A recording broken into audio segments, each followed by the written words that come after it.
What's the difference between a one-on-one and a development check-in? So, one-on-one is something that you do once a week with your direct reports, maybe more often, and it's really meant to focus on what's going on right now in terms of their work, the projects that they're focused on, and anything that's more day-to-day in terms of their priorities.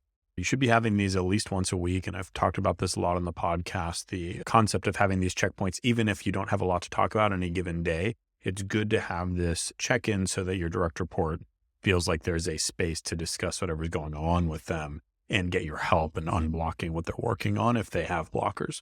Um, a development check in is probably going to happen less often and is more focused on the individual's long term development. So, whereas a one on one is focused on projects and day to day work, professional development check in is focused on long term stuff. Some topics to cover in that type of discussion, which, by the way, should probably happen about once every 4 to 6 weeks, depending on the person's level and desire to deep dive into their career.